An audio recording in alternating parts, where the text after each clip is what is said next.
All right, everyone, we are back. Start scanning, please. Check in.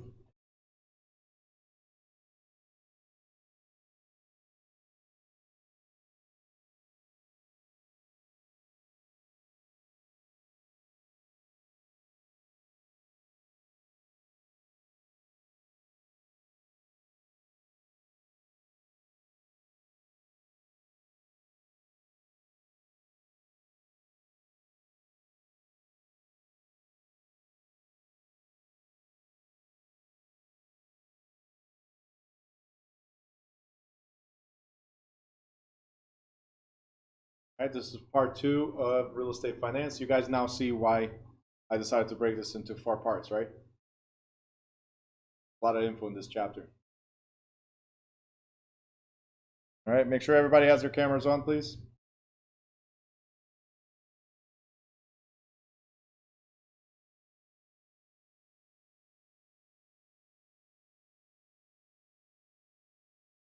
There's a reason why I'm taking long. Yep. Right.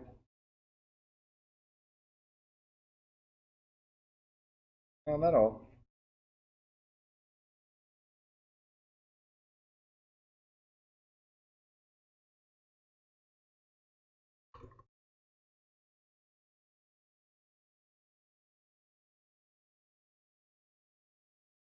All right, make sure everybody checks in, please, and the camera's on, please. If your camera's not on, it does not count towards your hours.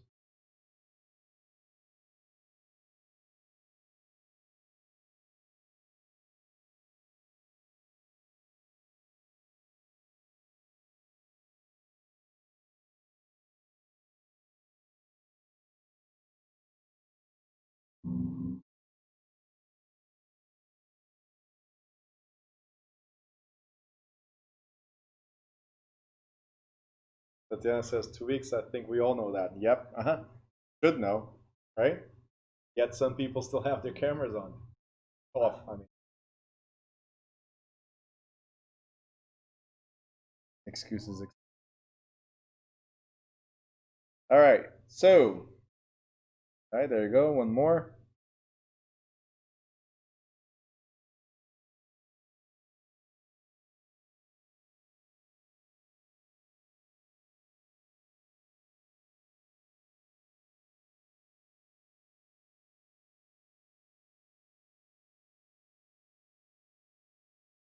That's it. We're now going into promissory notes.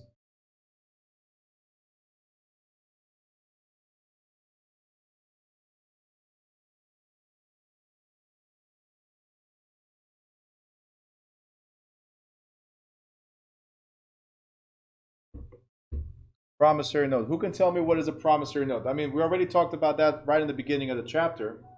Who can tell me what is the promissory note? There's 2 documents, mortgage and promissory notes. What is a promissory note? The pledge? No, that's a mortgage. Promissory note is promise to pay. It's the IOU. It's the money. It's the loan. Promise to pay. Money. Loan. So in this document, guess what we're going to find? Because there is a question state exam that might address this. Right? Question state exam, I ask what do you find? Or which one of these you don't find, or all of these except are found in the promissory note. So what do we find in the promissory note? Anything that's referring to the loan itself, right? What do we find in the mortgage document? Anything referring to the house and how much you paid for. That's it. So the IOU will have the loan amount, the term of the loan, the method and timing of repayment, the interest rate to be paid, and the borrower's promise to pay. Okay? Go ahead, Anna.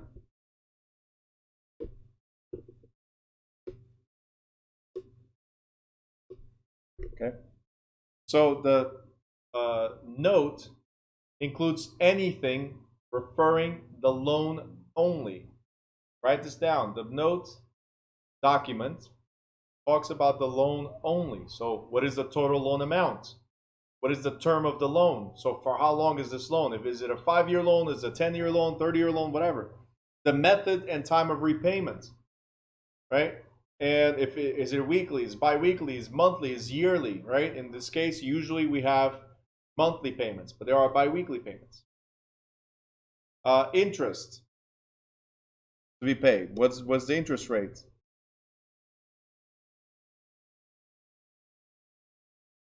All right, letting you scan again.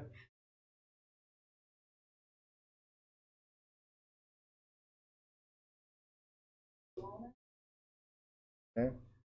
So interest rate is the use, the charge for the use of money. So everything is detailed there. Okay. Now the note may also state that it's payable to the bearer. So if used with a deed of trust or the mortgagee, right, or if used with the mortgage. Other items in the mortgage document or deed of trust may be repeated in the promissory note. So in the mortgage document, you might find one of these things: the right to repay the loan, the charges for late payment, the conditions for default, notifications and cures for default, and other charges. But what we really find in the mortgage, what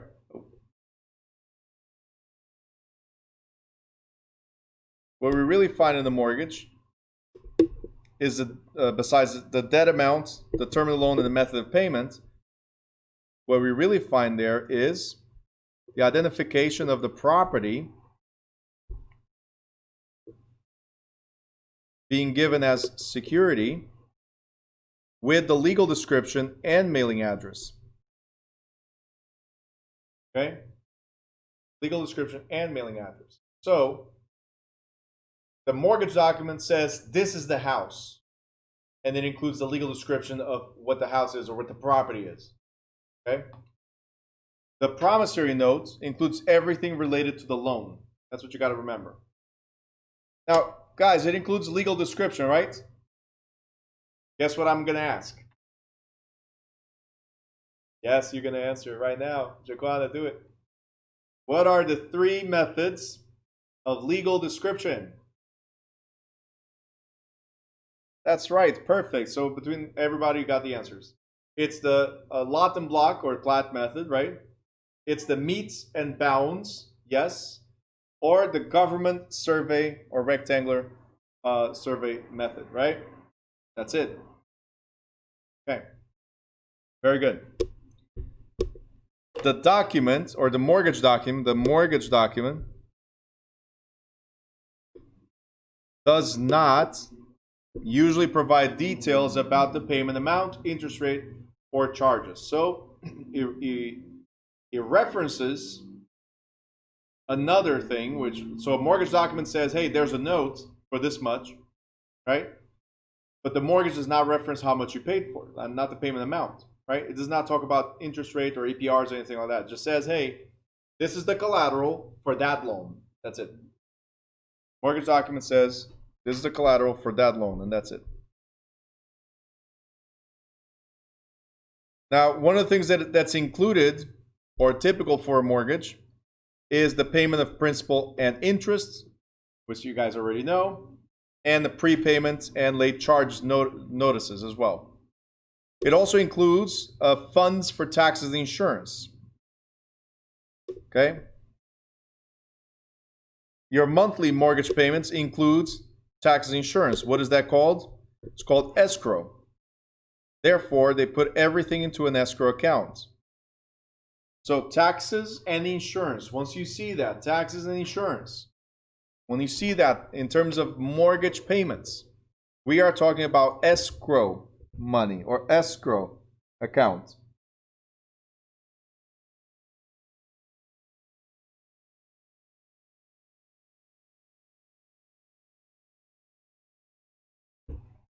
Okay?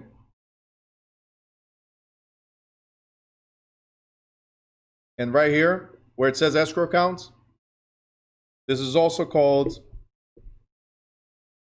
impound. If you see impound or if you see escrow, it means the same.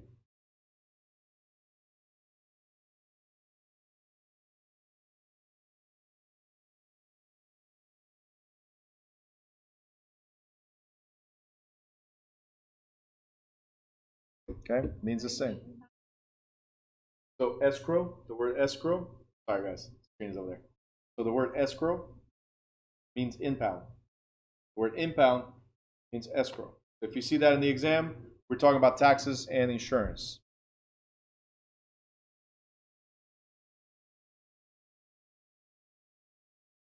It's taxes, insurance, impound, or escrow for payments. So pretty much what we're saying is that your payment includes usually principal and interest. That's there, right? But they usually include also taxes and insurance. That's why we have something called PD payments. PD payments is principal, interest, taxes, and insurance. And this is called a fully escrowed loan. Okay? So usually your payment includes everything. How do they apply the payment? Well, the first part of that payment, let's cross this out for now. The first part of that payment always goes to escrow, so taxes and insurance. The second part of that payment goes to interest. And then if there's anything left, which usually is just a little bit, goes to principal and late charges. So your monthly payment pays four things. Tax and insurance first, interest second, and principal last. This is why, guys, pay attention to the screen, please, not to surroundings. This is why the interest is what you pay the most in the beginning of the loan. Principal, you start paying at the end of the loan. So in the beginning, you pay a little bit of principal, a lot of interest. And as we go, it starts changing until you pay a little bit of interest and a lot of principal, I'm sorry. So beginning, we have a little bit of principal, a lot of interest. In the end, we have a little bit of interest, a lot of principal. That's how it shifts. Okay?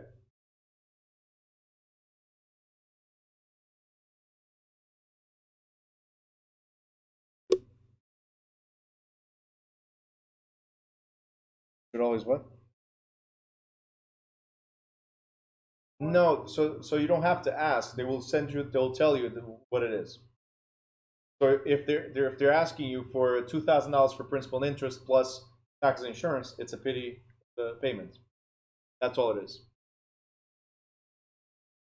Oof. Children, adult children are worse than young children. No, because at least I can count with distractions on the kids. I already know. Adults being distracted while they're trying to make a career out of this, it's tough.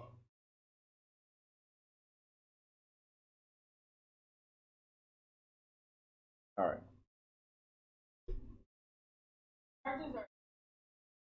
No, that's late charges. If you pay late, it already says there how they're going to apply. All right. Next, we talked about this. Mortgage insurance. We're at the bottom of page 248. Mortgage insurance. Okay. You guys remember I mentioned in the first half or first part, I talked about PMI. Right? PMI is private mortgage insurance. But I also mentioned MIP, mortgage insurance premium. Okay? That means they're insuring, guys, they're insuring the lender against loss. So if you see mortgage insurance, which could be PMI or MIP, as I'll talk about when we get to FHA and VA, right? It protects the lender in case you default. Okay? Now, private mortgage insurance applies to loans that are not backed by Federal Housing Administration or by Veteran Affairs or Veterans Administration, so VA, right? And it's only for loans that have a down payment less than 20%. So when you have a PMI on your loan, it's because you're not putting enough down payment. What does that mean? Right? So banking theory says that in order for a lender to be safe, they should never lend more than 80% of whatever the purchase is. That's why they ask for down payments. Okay?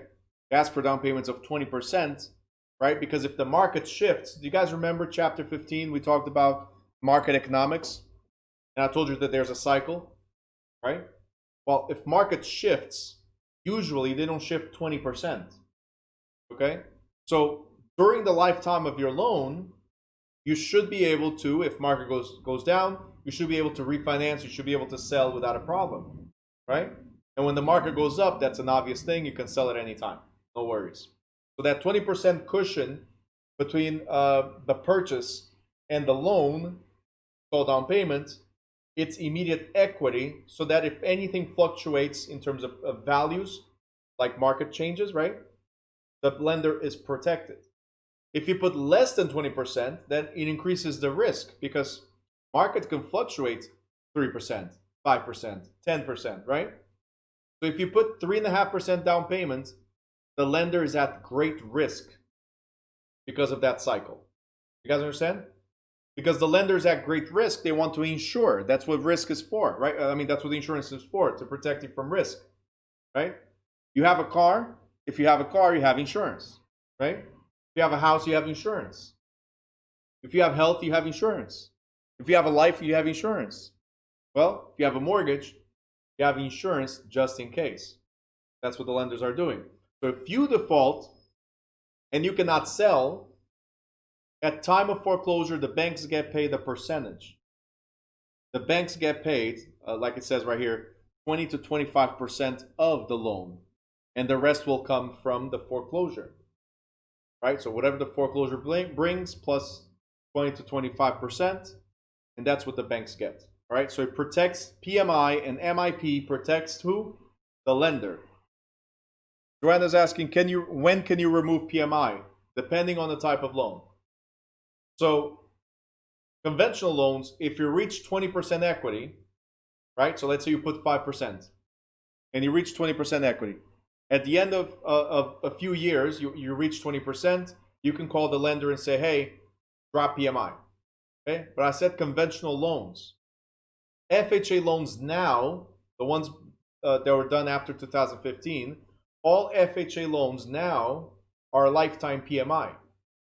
Because in 2009, they all got scared. Like, what happened, right? That huge crash, right? So now it's for a lifetime. For you to be able to get out of MIP, which is the PMI version for FHA, for you to be able to get out of it, you need to refinance, right? So you need to get out of the FHA altogether, as an example. Yes? I have to do with FHA. PMI.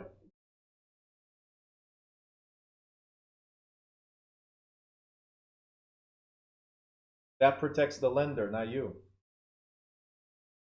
Lender. This protects lender. PMI is not insurance for you. MIP is not insurance for you.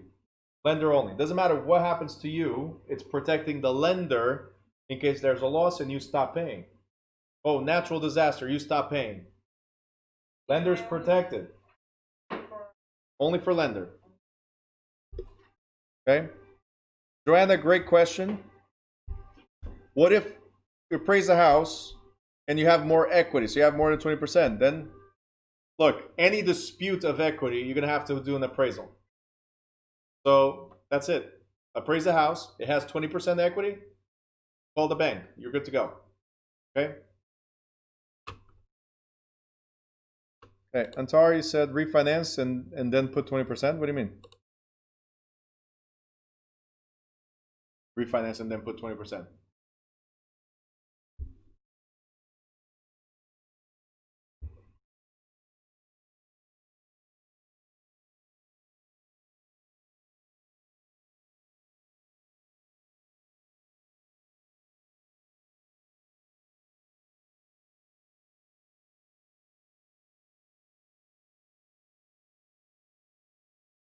So it depends on your history of payments. So that 20%, and I'm not the loan officer, so you have to confirm that with the loan officer, but it depends on the history of payment and all that stuff. When you go from FHA to conventional, to drop the PMI or to reduce the PMI. So that will be based on what the loan, the property now has in equity, will based on your history of payments See, in the beginning, they don't know you. So when you get the loan, it's like insurance. The first insurance you have, it's very expensive, right? But as soon as you have enough history, right, switch. That's it.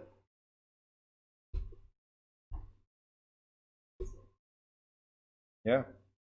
All right, next. Go to the next page. We got transfer of property or beneficial interest in borrower.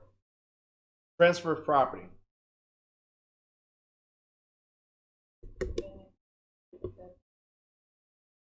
Joanna, no, they don't. Joanna's asking, do appraisal and or refinancing increase property taxes with higher equity? No, they don't. Taxes are, we'll talk about that in a different chapter, but they're reassessed at sale or whatever the municipality has set.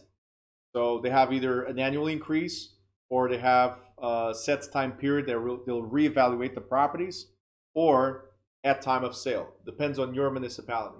Has nothing to do with the refinance, has nothing to do with the increase in equity. Okay? But we'll explain that better in that chapter. Now, transfer of property to somebody else is called what? You guys remember this? Alienation. That means you're bringing aliens to the land, right? You're getting out and an alien is coming. The alien becomes the owner. But the lenders do not know, like if I'm your lender, I'm Bank of America, right? And Sandra, you're the borrower, and all of a sudden you sell the property to Joe. I don't know Joe, right? So you created a process of alienation, which is a transfer. And I'm going to say, very simple, the monies are due on sale, Sandra. So if you don't pay me the full money prior to the transfer, all right, then I'm coming for the house. Joe's not going to be very happy because I'm coming for the house, because all the money is due at the time of sale. So due on sale. All the money is due at the time of sale. So that's called also an acceleration of the loan. Acceleration clause. Can you sell the property? Can you alienate? You can. You can transfer the property. That's not a problem. But if you have a mortgage, and we talked about this earlier, right? If you have a mortgage, 99% of the times, the lender has an acceleration clause or due on sale clause that says, give me my money before you transfer. So before Sandra, before you sell to Joe, at closing at least, right? If you don't pay me before, at least at closing, right?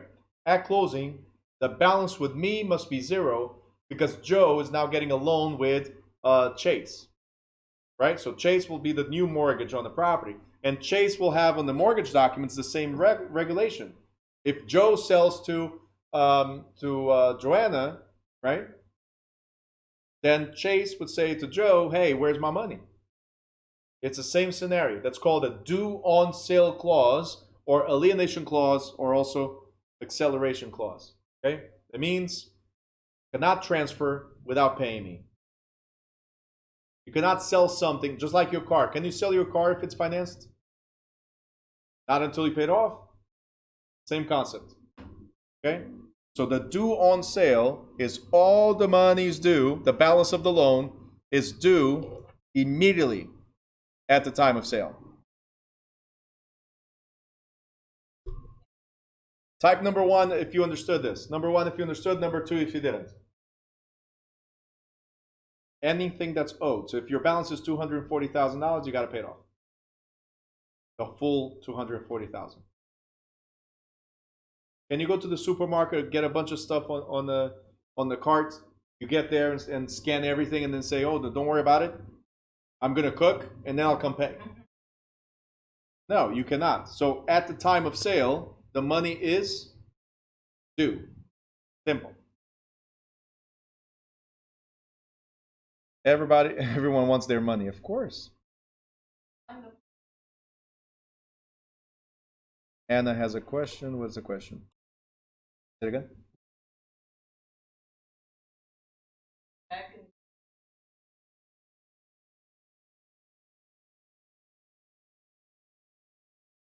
I sold the property to you. And then, oh, you're okay. You're talking about a life estate. I sold to you for as long as you're alive, and when you die, do I get the debt? You guys remember with that question? If you guys remember, I said that those are creative arrangements. So they also take creative measurements, like you have to have a life insurance. It's not my fault you have a mortgage there. So when you die, life insurance pays your loan, and I get the property. Simple. So I'll protect myself.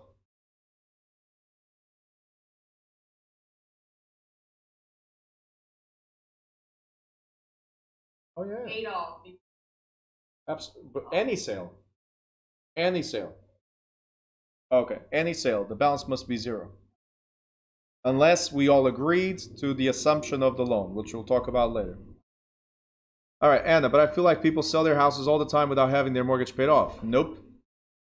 At closing, Anna. Anna Stroud, by the way. Anna with two N's. Sweet Anna. You guys won't understand the sweet Anna, but that's a long time ago. From class. It's almost like Carly with the whole love and affection. I get nicknames for all of you guys, by the way. Always. Now I got Super Legia. Don't be shaking your finger. You already said it. Or Deanna. There you go. Anyway. So every single transfer comes with this clause. So you're telling me that you feel like people don't do this? No, it happens every time. The only time that it does not happen, and again, we'll talk about that later, the only time it does not happen is if all the parties, including the lender, agreed that the new owner, so if I'm going to sell the property to Calvin right now, right? And Bank of America says, oh, you're selling to Calvin? Does Calvin want to take over the loan? If we're all in agreement, right? Then Calvin is the new person there with the existing loan. Other than that, I have to pay off Bank of America before I transfer to Calvin. Okay, so there's at closing, even title companies, they don't allow you to move forward without explaining why is there still a balance on this mortgage that you're moving forward with. They request a payoff.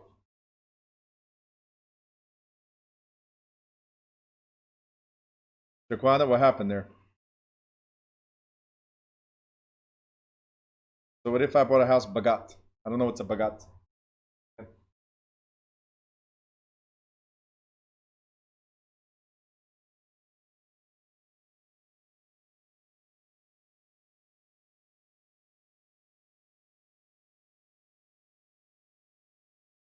You have to check the mortgage papers, see what they allow or not.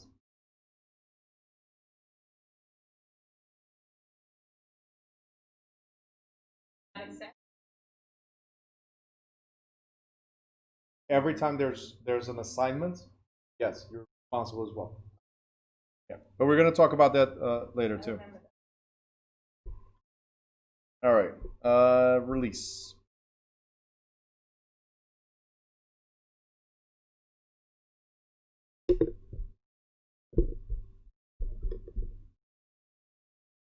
What's the question? The question was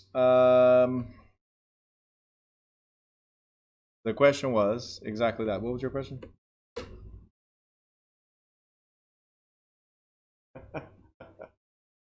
So what the question was, if they assign the mortgage, let's say, I'm just messing with you. So Calvin, in order for Calvin to take over on the mortgage, right? In order for Calvin to take over, the bank has to approve him as well. So that's what she was asking. If it doesn't get approved, they'll pay it off. But if it gets transferred, because it's an assignment, that's what I was replying to her. If it gets assigned to her, then Calvin has primary liability to pay Bank of America, but I have secondary liability to pay Bank of America because it was not a sale, it was an assignment. Assignment of rights, benefits, and obligations. I keep secondary obligation on that for liability. So if he does not pay, both of us get sued. Okay? All right, Jaquana, in the situation where I purchased a house but got offered, so that's the bagat. But got, okay. You're not from New York, right? Like purchased them. Bagat. No. So but got offered a better opportunity in another state, how would you free yourself? You're from Chicago? Okay, way better, right? Talking about merging stuff. Anyway,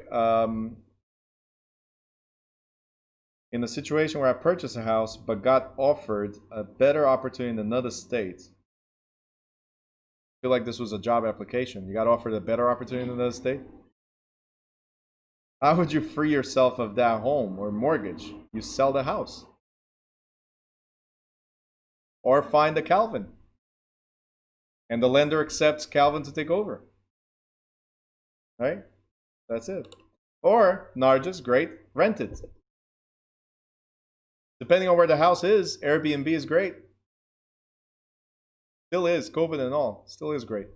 Great income. Oh, yeah. All right. So, here, pay off and release. What does that mean? Every time you see release means discharge of mortgage. Right here. That means you paid off the whole loan. It's called defeasance clause. You defeated the bank. You paid off the loan.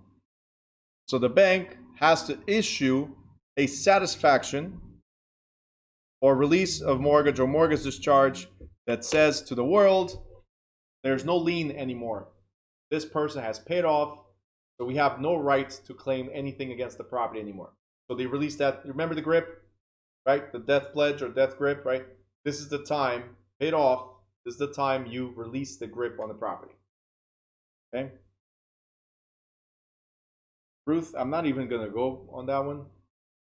Skip it because Friday night is all. All right, next.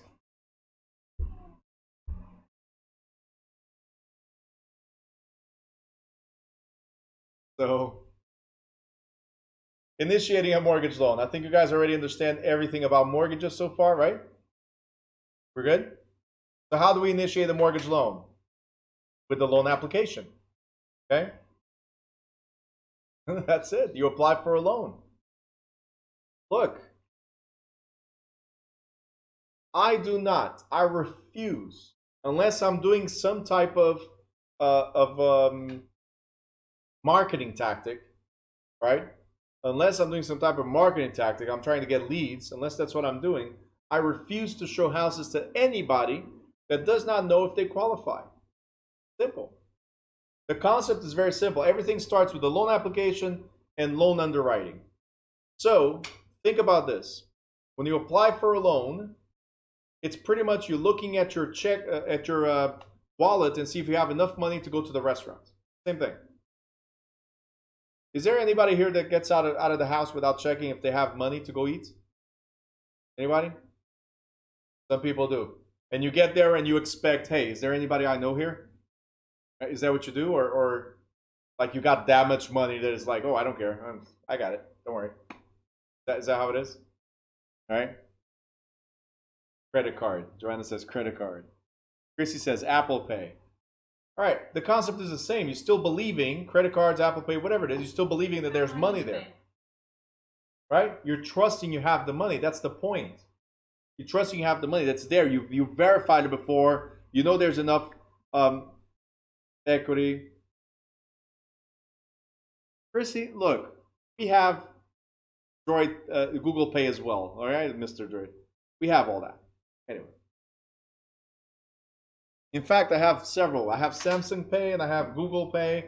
Right? I got Cash App. I have Venmo. I got all of them.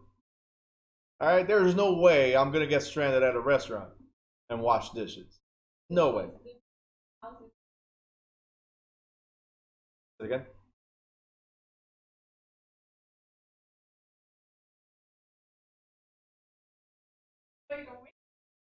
That's it. That's it. Chrissy, this is your credit application for this class. That's it. That's your credit application. Go ahead and try to pass now. All right. So Legia says I just do the dead president. Okay. So you got to verify if you have it. You don't walk out of the house without knowing you got money in your pocket. or in your Apple Pay, or in your Google Pay, or whatever it is that you have, credit cards, whatever. You got to verify. Or you do the good old Portuguese way, invite somebody to pay lunch. That's it. That's what I do all the time. Hey, would you like to buy me lunch today? All the time. Well, the house, I don't know, but Tatiana says yes. Well, Portuguese people do this, right?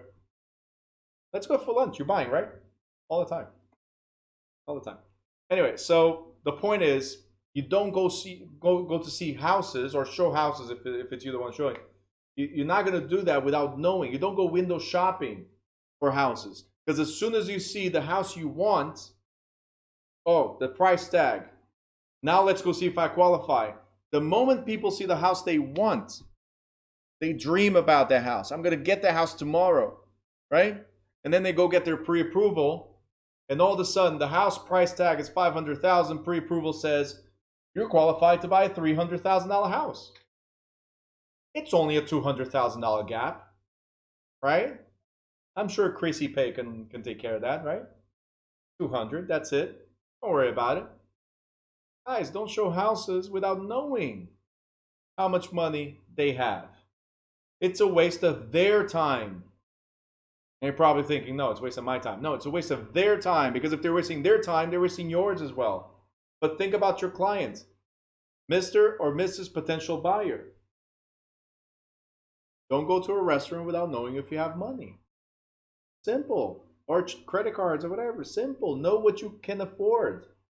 Maybe, right? Maybe instead of going to Ruth Chris Steakhouse, we got to go to McDonald's today. Sorry for those of you that don't like McDonald's. It's just a point. Right? Money. Right? Maybe you cannot visit Salt Bay for that $1,000 steak. Have you seen that one? The $1,000 gold steak? Right? Maybe not today. Let's figure out how much money you got in your pocket. You know, I was like $999 short for that steak. Not today. We're gonna go to dollar menu. Hey. Oh, the $400 burger too. I heard it's delicious. Anyway, so still not worth $400. Doesn't matter how delicious it is. Unless, exactly, wants to take me out for lunch. $400 burger. Anyway, so the point is, guys, again, loan application is step number one to showing houses. Okay? Have your client realize, oh, but I got a lot of money. Great. We need to know your credit. Money without credit means nothing. Credit without money means nothing. So it's a combination. Oh, but I have a great job and I just got a promotion. That's awesome. Your promotion might not count yet until you have a few paychecks. Right? Oh, I just moved. I got a better job now. Great. Then we are at ground zero. You don't qualify because you just got a job. You don't have history. Do you see what I'm saying, guys? Okay? So the point is, get them through the loan application. Now, what is going to be asked for the loan application? Everything and everything. Look at this. Narges, unless it's the same line of work, possibly.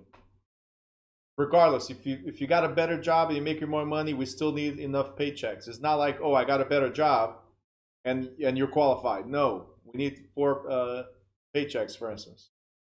Even if it's the same line of work. If it's not the same line of work, then I need 6 months of history. All right? But guys, this is something you guys are going to learn along the way as you're dealing with loan professionals. It's key to have a relationship with mortgage people. Okay? You don't have to like them, but you need them. They don't have to like you, but they need you. That's it. Tatiana's like, will you go over more details? I have to translate certain things, so making sure.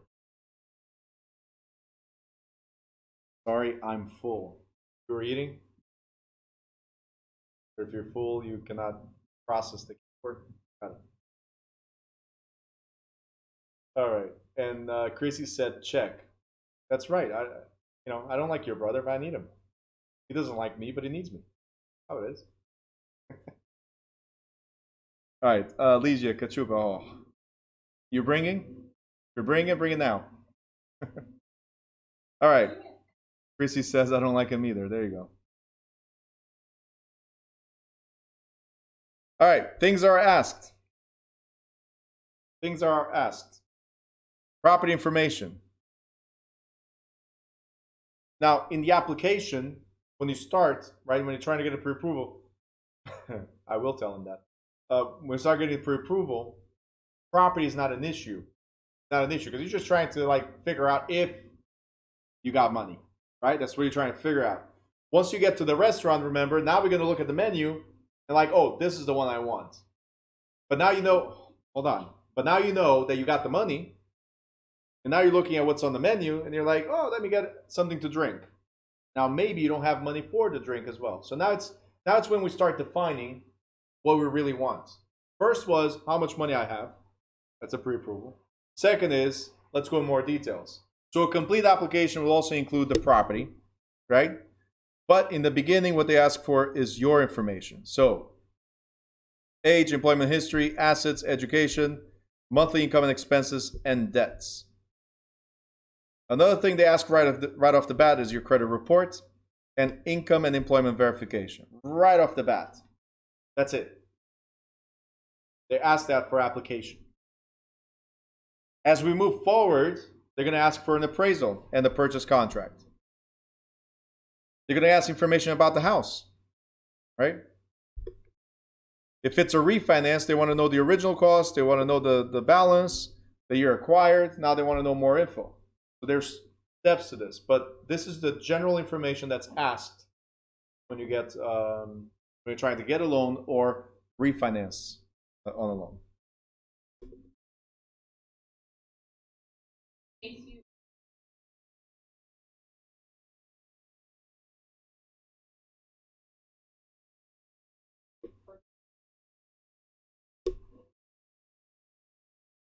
You better be in that value. So all my clients, I always explain to them, like the one I have, I'm working on to see some houses tomorrow. He's approved for $500,000, and I told him let's look at houses for $400,000. Safe. If we don't find, let's go a little bit more. Not a problem. I mean, I can show you the houses you approved, but do you guys know what a pre-approval is? If somebody says $500,000 is what you approved to, right, up to, the 500 is the stress test. Has anybody ever done or heard of a stress test? It's like pushing you to the limits to see what you can handle. Right? It says it all. That's up to 500. So why are you looking for 500? But it is.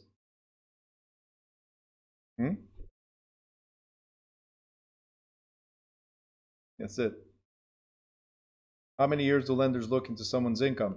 So it depends on the program that you're getting into. Depends on that, but usually 2 years. 2 years of tax returns and then 2 months of pay stubs and bank statements and so on. Antar, Bruno, when do you sleep? Well, huh? Lost you here. And do I sleep? Talk about mortgages. Virgos only need 6 hours of sleep. I don't know what kind of Virgo. I do 3 to 4 hours. Sometimes none hours. Sandra says he never sleeps. He knows.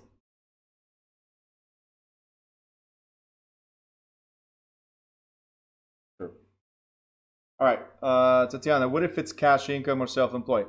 All right, so when it comes to that, like I said, you need to have a loan officer go over your current situation. If it's self-employed, and we're just going over a lot of stuff, but that's not related to Sam.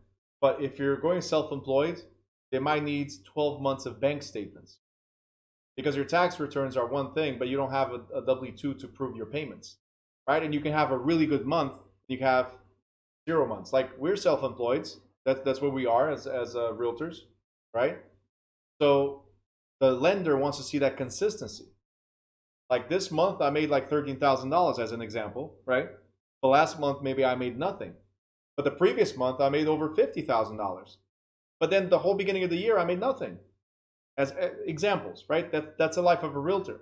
We might close one deal today, and we might close nothing after that, and then all of a sudden, all the closings come. So they need the whole 12 months to see how stable you are for self-employed. It's a little riskier for the lender, right? Even if you make more money than being a W-2, it's riskier for the lender. And on their tax returns, they'll look, like Ligia said, for profit and loss statement, Schedule C. So they'll look at that. They'll look at your stability. The taxes are not enough. You need to look at everything else. All right, next. Loan underwriting. What does the underwriting word mean? I've mentioned it before in a different chapter. I'm mentioning it again. Underwriting means assessing risk. Whose risk? The lender's. Lender's risk.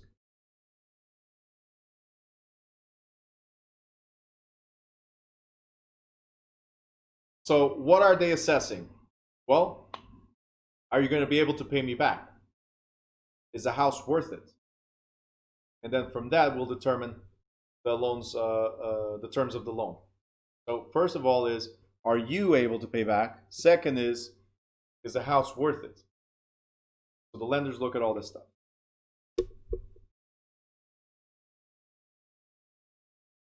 All right, next we have qualification. And for qualification, they ask for everything from you. You ask for your income, cash resources, creditworthiness, net worth, employment stability, your blood type, right? Your neighbor's information, your cat, your dog. Are you willing to give a kidney? Do you have kids as well? They want to know all the information. Where have you been for the past 5 years? They want to know everything to make sure that you are credit worthy, right? That's what they want to know, that they can lend to you. That's what they want to know, right? And by the way, those of you laughing at the blood type thing, they might not ask yet, but I think after 2020, things are about to change with that too, because some people are more prone to certain things than others, right? It's a joke, but we're getting to a point where they ask you everything.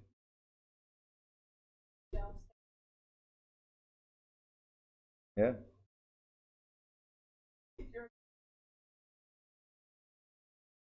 Vaccine card. Yeah. Oh, it might. Vaccine card.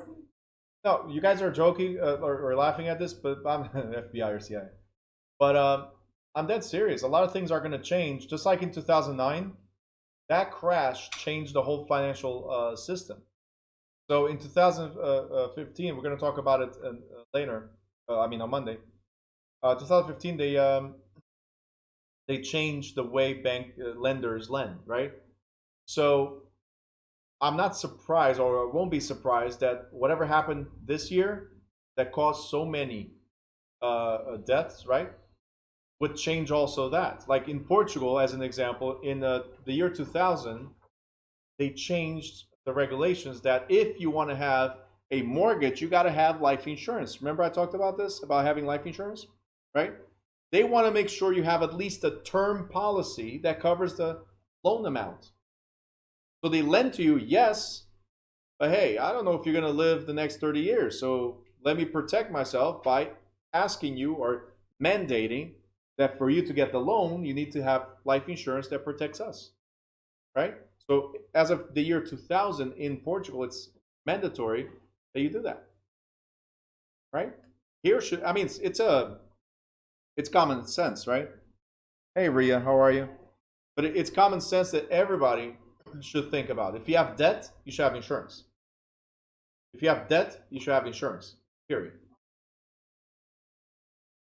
Doesn't matter if you have money, have insurance. Having money and not having insurance is the same thing as driving your car because you have a car, but no insurance. You want to get rid of the car because you got into a car accident? Or do you want to have an insurance that pays in case you get into the car accident? Right? So think about it, guys. If you have a mortgage right now, get a term policy for whatever the terms are. At least a term policy if you cannot get anything else. All right, Sandra. How about if the person doesn't have a bank account? Ooh. Talk to a loan officer. Why wouldn't you have a bank account? IRS is after you still? Joke. Yeah. They're calling you and say, hey, go to a CVS and you got to put money in the green dot right now, green dot card. Otherwise, we're going to send the sheriff after you. Right? You heard of that IRS scam call that was going around? That's what they were doing. Legia, please. The Portuguese don't have bank accounts? They do. And they have the mattress money. Their pillow is full of money. I know. All right. Let's talk about loan to value ratio. You could also say that Cape Verdean, the only bank account they have is back home. Not here. They send everything out. Huh?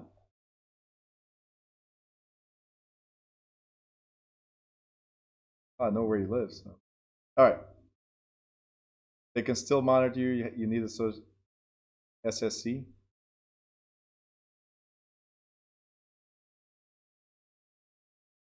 Ruth says now they're all going to be robbed, all the Portuguese. Nobody knows where I am, so it's good. Plus, my money is not in the house. Gotta be smarter than that. Why would you keep money in your house? No. That's the first thing they're going to look at is the piggy bank. It's empty.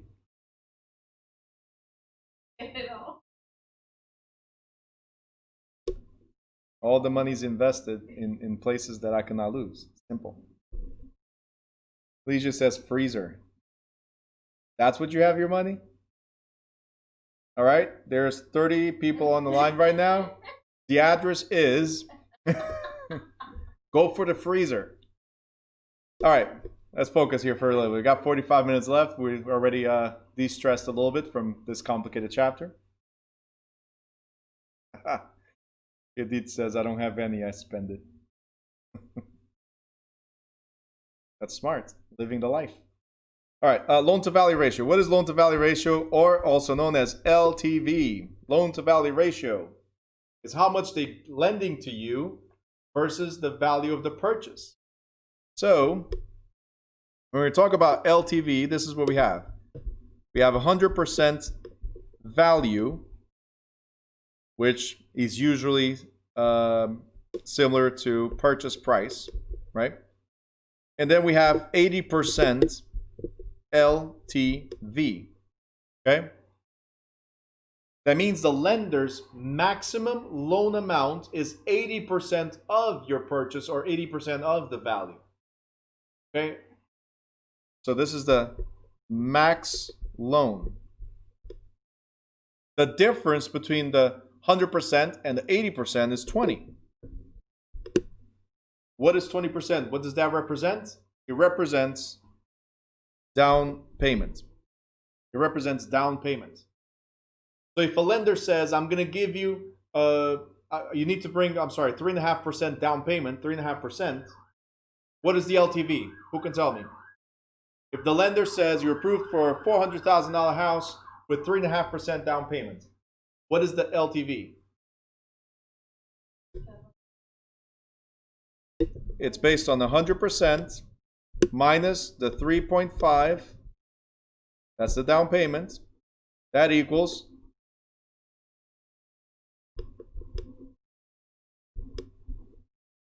we have a math chapter coming up, guys. Right? LTV.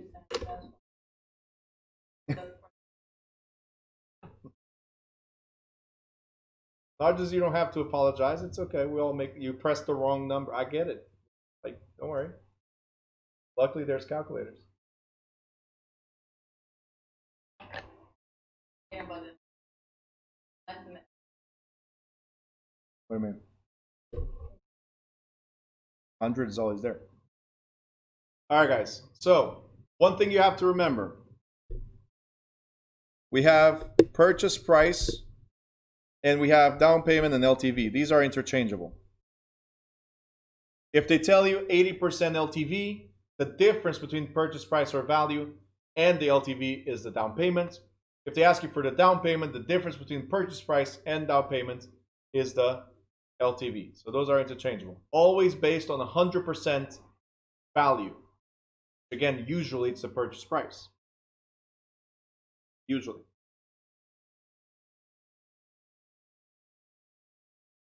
There should be some there, if not in the kitchen. Should be, I think there's, check the, oh. All right. Do you have any questions regarding LTV? Can you do an example?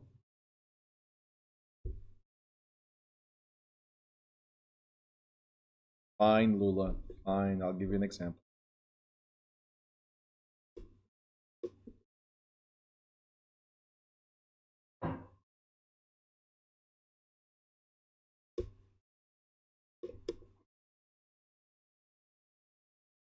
Trying to see, I have one here.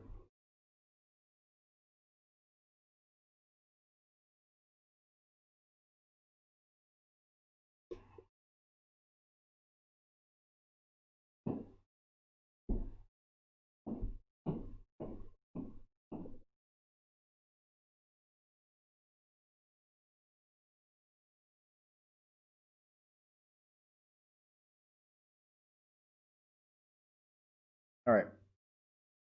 So in this example, if you see right here, in this example, the purchase of this property is $100,000.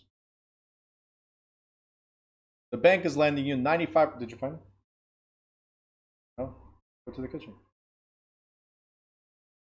They found, they said 95% is the LTV that this lender is willing to give out. So that's the maximum loan amount.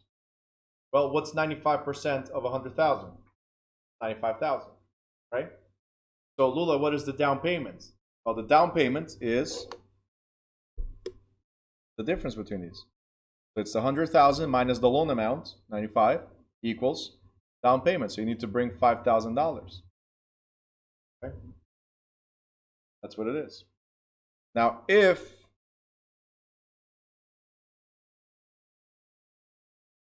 they said 3% is the down payment, right? And I know I have a scratch here, so I'll explain right now what this is.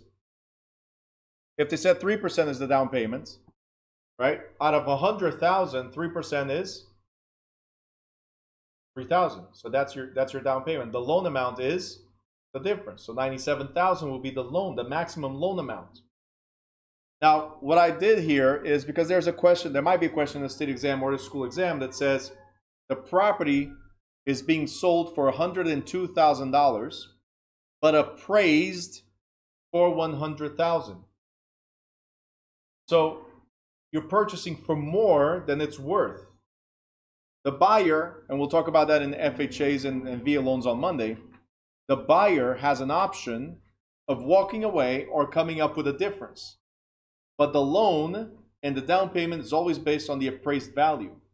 So you need to come up with the $3,000 right here plus the $2,000 difference. So your down payment is $5,000, even though they said 3% is what you needed. But 3% of what? Of value.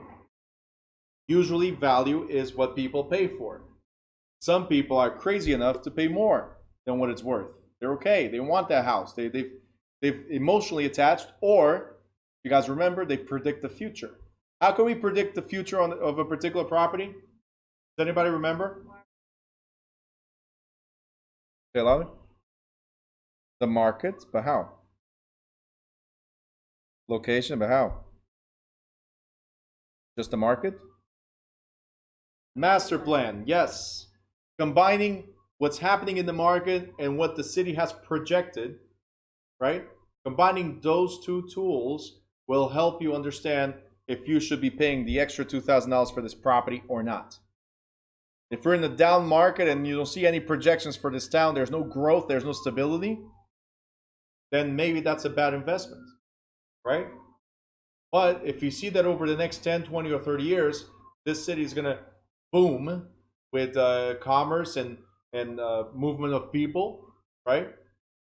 So now it might be worth And that's the example of the brownstones I gave you. They were giving $50, $100, $150,000 more than what they were worth because they knew 15, 20 years ago, they knew that now they'll be worth 1.2 million. So it's a great investment, long-term investment. Okay. Lula, let me know if you got it. If I can move forward.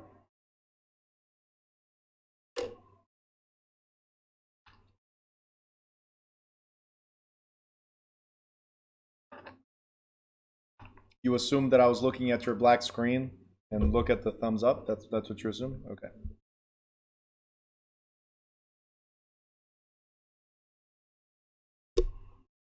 All right. YouTubers, you're always welcome to ask questions. Let's see what we got. Qualifying for a mortgage loan. So we have something called Equal Credit Opportunity Act. What does this mean? It means that everybody is equal. And everybody has the opportunity to apply for credit. You have an opportunity to apply. Doesn't mean you're going to get approved, but you cannot get rejected because you are from a different race, color, religion, national origin, gender, have a disability, whatever it is. Your income and your credit score is what determines your approval, not your color, not your religion, not your gender, and so on. So that's what the Equal Credit Opportunity Act is for. We have a chapter on discrimination, so I'm going to skip it for now. Next page. Qualifying the borrower. This is the same thing I explained already about the blood type and all that stuff, right? But there's more stuff. They're going to look at, like I said, current income or assets, current employment status, current credit history. But they're also going to include the mortgage payments for the mortgage. What does that mean? For me to approve you, and let's say I'm the lender, for me to approve you, I'm not approving you based on the past only or the present only. I'm also approving you based on the future. So your new mortgage payment has an influence on your approval. That's why when you get a pre-approval, they say no more than $500,000, and with taxes, no more than $10,000, as an example. Because $500,000 is X amount of dollars a month, plus a $10,000 taxes is another X amount of dollars a month. So technically, let's narrow it down to no more than $3,000 a month. That's what you can afford. This all goes into consideration when approving you. Do you have another loan? Do you have another on the same property? Do you have other mortgage payments on other properties, right? Do you have other debts like a car, for instance, right? And what are those debts compared to your income? And this is called debt to income ratio, DTI. DTI. If you ever hear of DTI, there's DTI, the front end ratio and the back end ratio. Okay, DTI, debt to income ratio. And that's how we're going to finish today's class, is going over ratios. All right. Now, what is a qualified mortgage? If you see the word qualified mortgage, if it pops up in the state exam, qualified mortgage, we're talking about those that have the ability to repay requirements. That means there are certain things that cannot be placed in that mortgage that would reject your ability or hurt your ability to pay. For instance, a qualified mortgage cannot have an interest-only provision. Cannot have an interest-only provision. It has to allow you to pay principal and interest. Qualified mortgage cannot have negative amortization, like Sanam was asking earlier about negative amortization. That means the principal is increasing instead of decreasing over time. It's negative. It's going down instead of going up. So usually when you pay the mortgage, you expect what? Your payments, your principal to go down over time. Negative amortization is your loan is so bad that every time you pay, you're not paying enough to amortize or to make it go down. You're paying enough or I'm sorry, less than enough to do so. So that difference that would cause the loan to amortize or decline, right? That difference is added to the principal. So you're paying less than interest. You're not paying principal, you're not paying interest, you're paying less than interest. Not enough, okay? So it increases. Reverse mortgages, Lula, we're going to talk about on Monday. So I don't want to get into that right now. Then we have balloon payments. What does the word balloon mean? When you have a balloon, what do? You inflate, right? So when you inflate the balloon, right, it becomes a larger balloon, right? It could be the balloon by itself. When you inflate, it becomes larger. A balloon payment is a larger or inflated payment at the end of the loan term. So for instance, if your mortgage payment is $1,000 a month, right? $1,000 a month, that is true for the beginning and for the end. So let's say right here, your loan is for 30 years. Your first payment was $1,000, second payment was $1,000, third payment is $1,000, and so on, all the way to the final payment. A balloon payment, your final payment was not going to be $1,000. A balloon payment, your final payment is going to be $50,000 or $100,000 or just $5,000.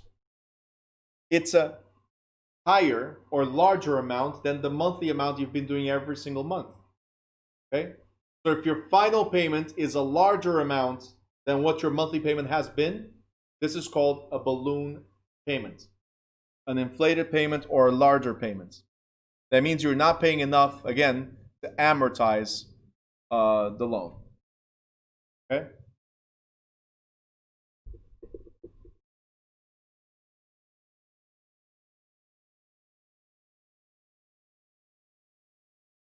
All right. The other thing they're saying here is,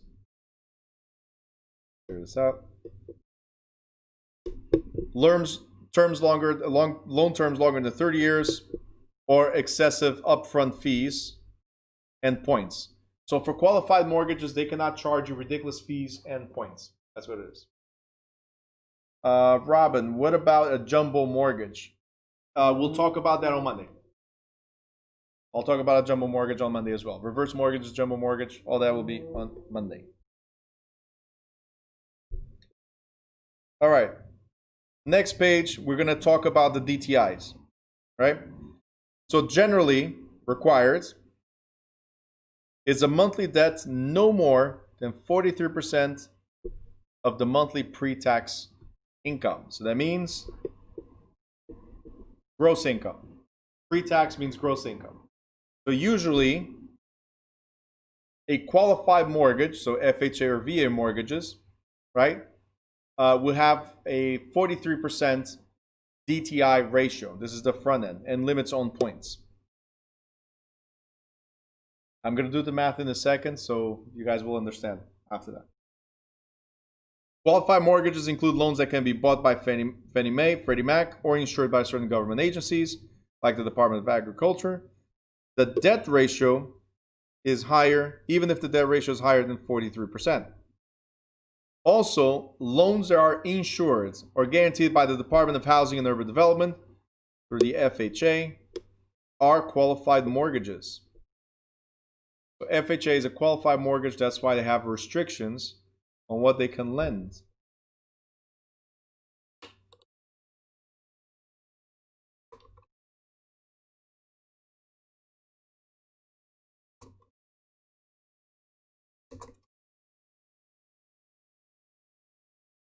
Sorry.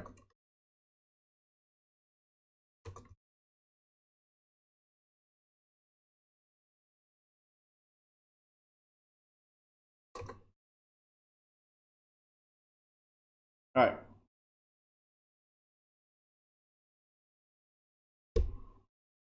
You guys know we need to get appraisals and all that stuff. Let's go to page 254.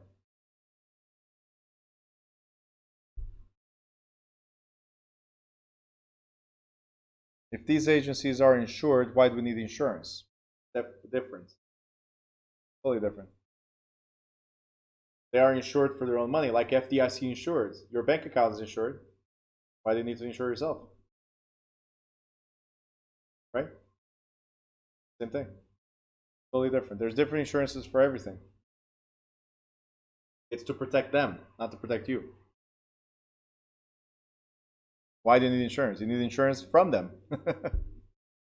All right, income qualification, so we can finalize today, is the ratios, right? So you have something called income ratio and you have debt ratio. That means either front end or back end. So income ratio or front end ratio, income ratio or front end ratio, is when we're talking about housing expense. What is housing expense? It's PITI. So housing expense is how much is your principal, interest, taxes, and insurance. Principal, interest, tax, and insurance. Okay? So your monthly housing expense divided by your monthly gross income is your income ratio. Monthly housing expense divided by gross income is your income ratio. That's the formula. To identify the maximum monthly expense, housing expense, and income ratio allows, we modify the formula to be monthly gross income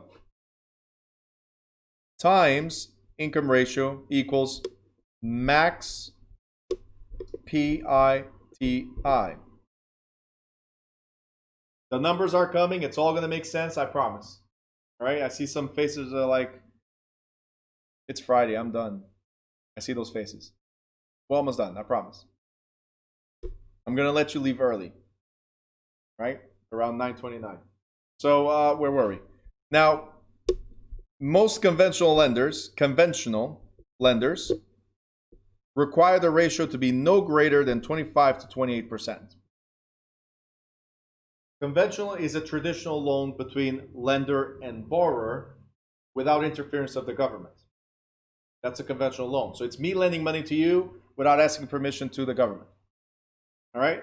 So an FHA loan is not a conventional loan because government is involved. A VA loan is not a conventional loan because government is involved.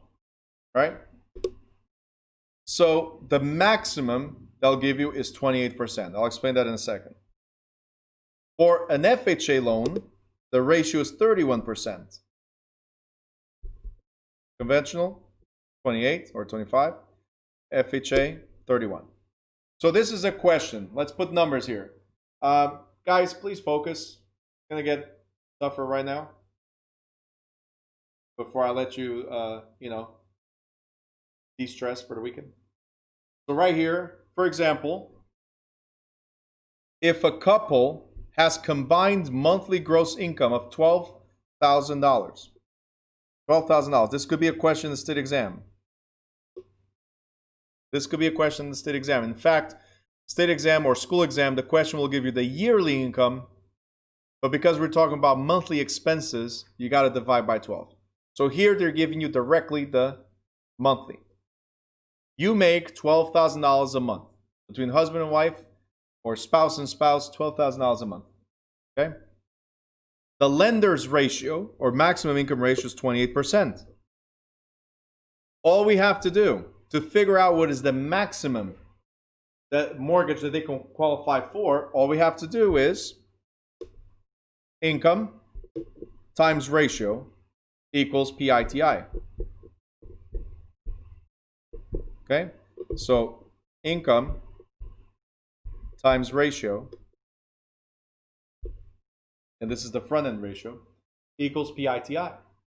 So what is the maximum for somebody that makes $12,000 a month? What is the maximum that they can pay for principal, interest, tax, and insurance? On a conventional loan, $3,360 is your maximum mortgage. You guys got it? Okay. Now the debt ratio or back end ratio, right? Debt ratio or back end ratio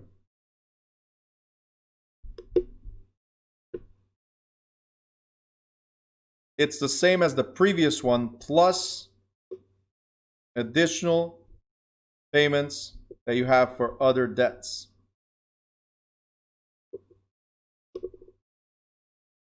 Okay? So debt ratio or back-end ratio is your PITI, right? Plus other debts. The calculation is the same. The difference is we're using all your debts now versus just the mortgage. Okay? So let's put this into numbers. Ready? Putting it into numbers is what we have. Conventional lenders, no more than 36% is the back-end ratio. FHA, no more than 43% is the back-end ratio. Right? So, before I go here, if you see 2836 in the exam, that means front-end ratio, so PITI, is 28%. Back-end ratio, which is PITI plus others, is 36%. Right? That's the same thing we just saw here. We started the calculation with 28%, and then we came to the back-end ratio, 36%. If you see 3143, it's the same concept. 31 is the front end, 43 is the back end.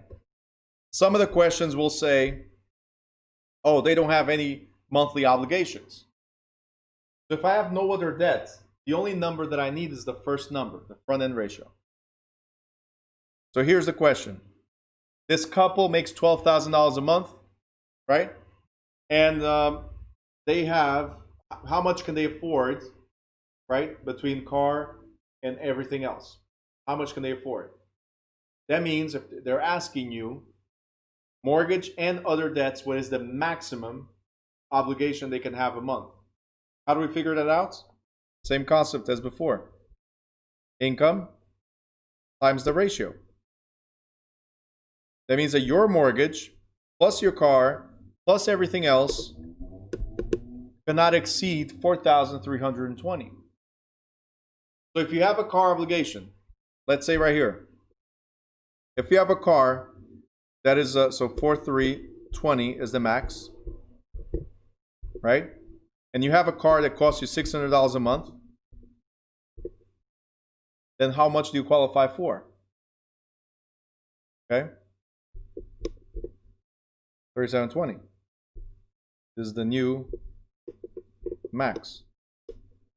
Oh, but you got credit cards of $300 a month.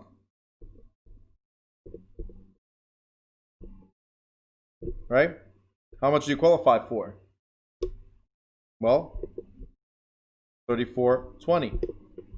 That's a new max. So my point is the front end ratio is strictly mortgage, right? Principal, interest, tax, and insurance. Back end ratio, they consider your car, your credit cards, all your other debts are considered in the back end ratio. In this case, the back end ratio is still higher, or our max is still higher than the front end, because we had 3,360, if you guys remember, for the front end, right? So what they will do is qualify whichever is less. So even though you're good up to 3,420 here, the max they'll give you is what we saw before, which is 3,360. Did I pass it? Okay. Right there. That's it. If you guys decided to get another car, this is why we don't get cars or apply for anything when we get pre-approved. Let's say you decide to have another car. That car is another $400. New car, which a lot of people do. They're like, oh, but Bruno, if I got approved for a $400,000 house, I can definitely afford a $40,000 car. Like, yeah, you can after closing. Why?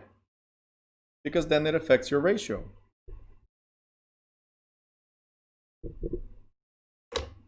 Now, this is the number we're going to use.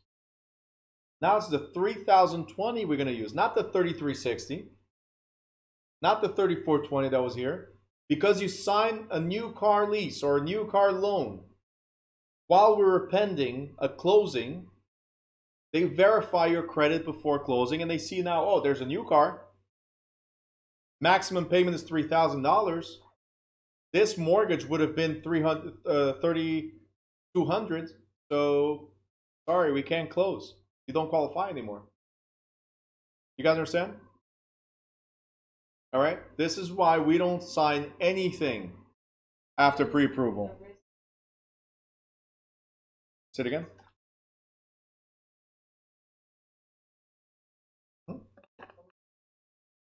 Absolutely. That's why it's debt to income ratio. Tatiana, so your credit gets rechecked right before closing? Absolutely. In fact, a number that I want you guys to remember.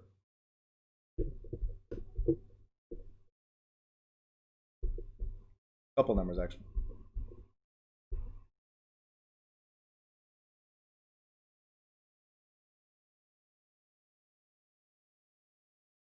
No, 60 equals 10,000.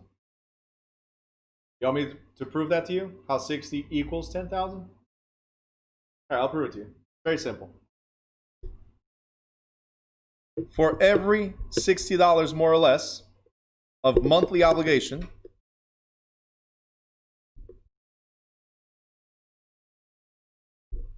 okay,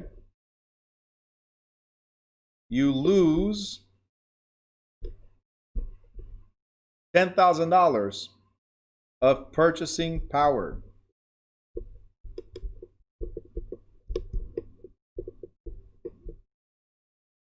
For every $60 of monthly obligation, more or less, you lose $10,000 of purchasing power. What does that mean? If you have a $600 car payment,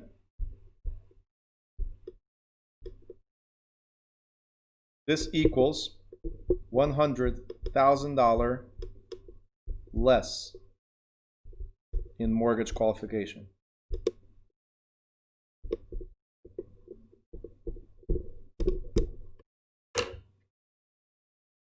Crazy, right? Go ahead, sign up for that car. Funny, just and I could show you guys the messages. Just today, I was saying, nope, don't get the car. Somebody that's fixing the credit to buy a house. Oh, let me get a car because that would boost my credit. Yeah, to a certain extent, but your debt to income ratio, this is going to happen, that's going to happen, and you won't be able to buy as much house. Unless, oh, but I'm buying with my dad, so my dad will help. I'm like, if your dad's going to be primary and you're going to be secondary, and the payments come out of your dad's account, not your account, maybe. But if the payments are coming out of your account, then it's your car. It's your car, it's your obligation. So it doesn't boost your credit as much, it actually affects your credit. It boosts for other purposes, but not for mortgage purposes. Are you guys understand this? Edith, what do you think about this? Like, yeah, pretty much. Ingrid, please repeat. Which part do you want me to repeat? The fact that every $60 that you have in monthly obligation, you lose $10,000 of purchasing power? Or the fact if you have a $600 car, which is like an average, right? $600 car, you lose $100,000 of purchasing power. All I just said right now is if you were approved for a $400,000 house today, we put under contract, we're going to buy the $400,000, we put under contract, and 3 weeks later you go sign on that car. When we get to the closing table, your approval is for a $300,000 house. So you're not buying this one. All because you signed up for a $600 a month obligation. Edith just said, some people do all that all the time. They don't listen. They don't. This is why I tell everybody, congratulations on your pre-approval. Give me all your credit cards. That's the first thing. Let's shred them. Don't touch them. Right? That's it. You're not going to buy the furniture for the house you don't have yet. You're not going to buy the material to fix the house you don't have yet. You're not going to buy anything for something you still don't have. As a matter of fact, which hand do you write with? Are you a lefty or a righty? Oh, you're a lefty? Let me break that hand so you don't sign anything. Let's do it. Simple. You know what? Even better. For the next 3 months, or until we close, whichever comes sooner, right? Do not even breathe. Do not get out I mean, go to work, come back. Go to work, come back. Don't breathe. Guys, it's that serious. Okay? I was doing handling a short sale some years ago. I was not the realtor. I was doing the short sale negotiation. The buyer was buying a house in the hillside for $188,000. I remember this clearly. What does the buyer decide to do? It's a short sale. It's in the bag. We got it. It's cheap. He starts going to Home Depot and buying stuff and brings to the garage of the house he still did not buy. Gets better. He starts fixing the house that he still did not buy. Ran his credit. Short sale, even worse, right? Ran his credit right before closing. Oh, I'm sorry, sir, but you've been using your credit cards way too much. So, you're no longer qualified to buy this house unless you can come up with X amount of dollars, or you can pay down your cards down to this much. And by the way, the closing that was scheduled for tomorrow is now going to be delayed for the next month. It's a short sale. We have a limited time approval. It's either that or the house goes through foreclosure. And guess what? If house goes through foreclosure, somebody's going to bid cheaper on the house that you just started fixing. Or I had a student. He was able to buy. We were able to extend we put an emergency bankruptcy petition and everything extended. So we were able to get the house, but we almost lost it. But I had a student, guys. This is in San Francisco. No, San Diego. Her and her husband bought a property in San Diego. They're about to close. They already had $20,000 worth of furniture in storage. They had bought already. It's in storage, ready for the move. I think it was either 1 or 2 days before the closing. His job announces relocation. They're now moving to Arizona.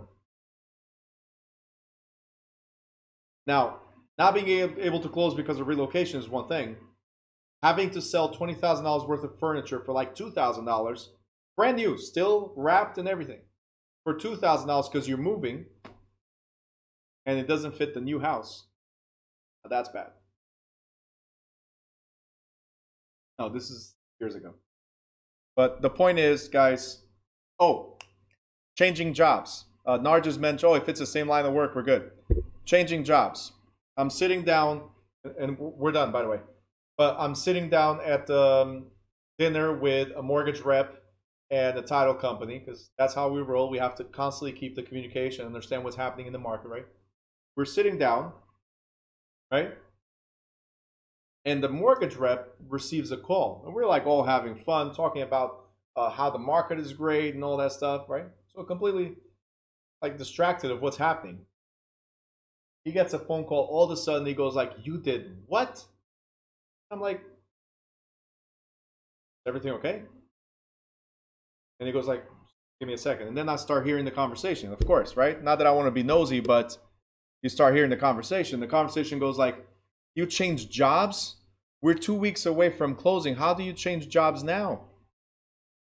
I'm going to need new pay." "Oh, but I'm making more money." "I understand and I respect and I appreciate the fact that you're making more money. That's great for you. But that delays the closing.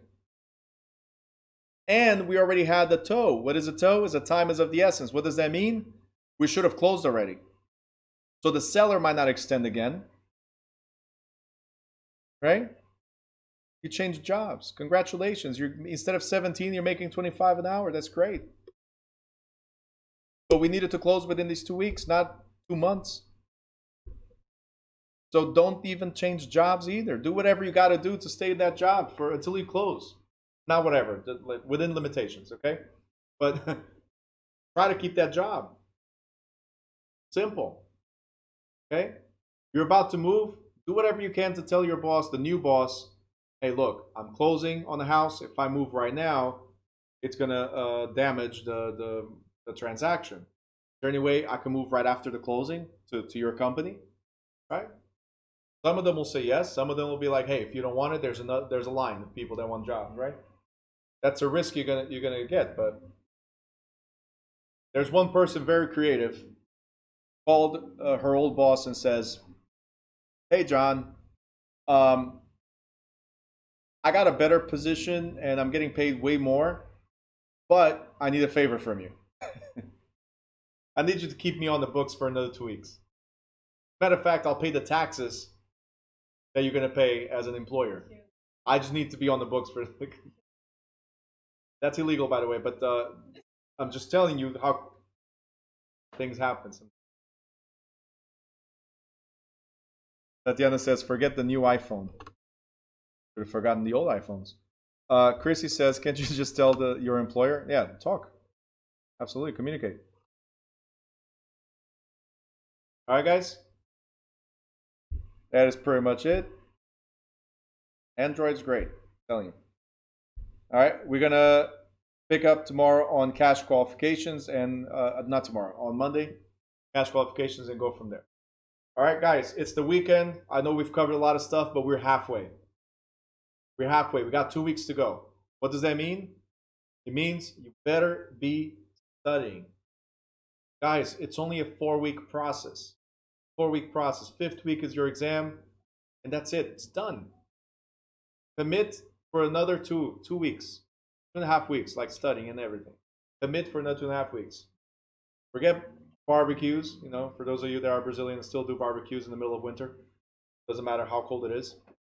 Forget parties. Forget like whatever it is that's a distraction. It's just for another 2.5 weeks. All right, that's it. Good. Enjoy your weekend. Ask me questions. Send me messages. Ask me questions. All right. I'll see you on Monday. Thank you.